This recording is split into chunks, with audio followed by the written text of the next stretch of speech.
So the Secure Act 1.0 pushed RMD age to 72 from 70 and a half, and now the Secure Act 2.0, has actually pushed the RMD age from 72 to 73. Now, if you're already taking RMDs and you're grandfathered in at whatever age you started, you have to keep taking them, but no one is actually going to pay a new RMD this year, because if you're 72, it got pushed back to 73.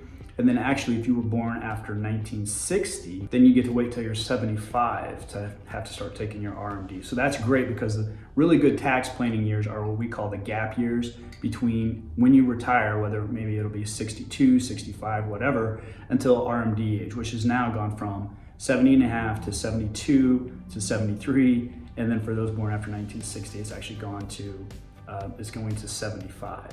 So more years to do tax planning is great, because that's going to help us lower lifetime tax liability, which of course is always the goal, right? Okay, and there are RMD charts. I'm not going to go into full detail on that, but basically the government gives us charts and everything's amortized by the chart, and then basically the denominator, which you have to divide your previous year IRA or 401k amounts, December 31st amounts, and then you divide that to determine how much your RMD is going to be. But I'm not going to go into that full detail, because for our clients, we do the calculations, and there's charts and graphs out there of what the RMD should be divided by. And a lot of times your custodian is going to tell you, hey, you owe this amount this year based on your last year account balance on December 31st. Now, a lot of times people don't realize how large RMDs can get as we age, right? So starting now at age 73, and then also going up as you get older, the denominator gets lower, so the amount that you pay is going to have to get higher. So let's say hypothetically you have $1 million in your pre-tax account. Well, at age 73, the denominator is going to be 26.2. So if we do $1 million divided by 26.2, that's going to be about $37,736. So a good chunk, but not huge. Now let's fast forward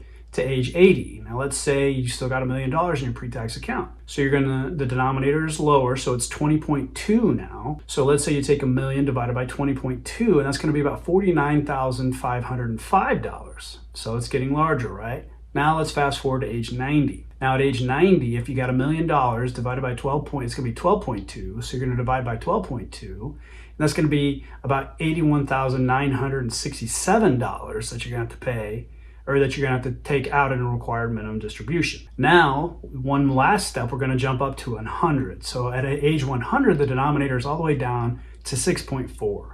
So you take take $1 million divided by 6.4, that's going to be $156,250.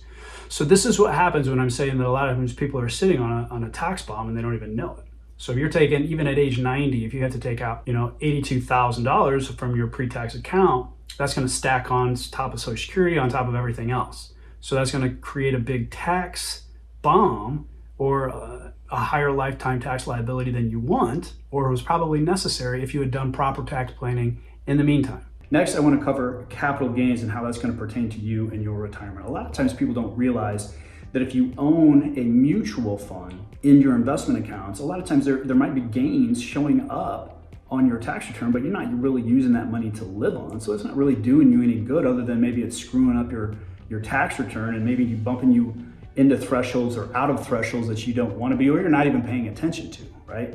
So the best way to tell how this happens is just to use an example. So let's say back in, I think it was 1997. Everybody's familiar with Apple, right? Probably you might be watching this on an iPhone, right? So 1997, Steve Jobs, a lot of people know the story. Steve Jobs started Apple, got fired, and then they brought him back in around 1997, I believe it was. Anyway, the company was about 3 months from bankruptcy, right? So they bring him back and he says, hey, we're gonna do this, we're gonna cut all these products. Anyway, this great fund manager back in the day, mutual fund manager, him or her decides to buy Apple shares. Like, hey, Steve Jobs coming back, I think this is gonna be great, right? So they buy Apple shares at that point. Let's say they buy them for $1. I don't know what they are split adjusted, doesn't really matter. Now they're 180, 190 a share. So they buy at $1. So, fast forward to a couple of years ago, and you or your current advisor who does investment management but no tax planning says, hey, you know what, we're going to buy this fund. They've done great over time because they bought Apple back in 1997, right? So you buy this mutual fund that bought Apple, and now they're sitting on all these, all these gains from going from 1 to 180 or whatever it is at right now. But then all of a sudden the mutual fund who's owned it the whole time says, you know what, I think, Apple's great, I love it, but I think that there's some other stuff that I can do a better job with, or is a better investment now. So I'm going to sell Apple. And even though you've only owned the fund for the past year or two, whenever you bought it just recently, they sell, and now you have to pay all the capital gains on that investment as well, all along, because of the type of the mutual fund that you own it in. And is that fair? No, it's not fair, but that's how our code is set up right now. So knowing what you own makes a big difference when it comes to taxes and retirement and how it's going to be taxed, because you're paying tax on all those gains for all those years and you didn't even own the stock. So that's not fair, but that's how it's set up.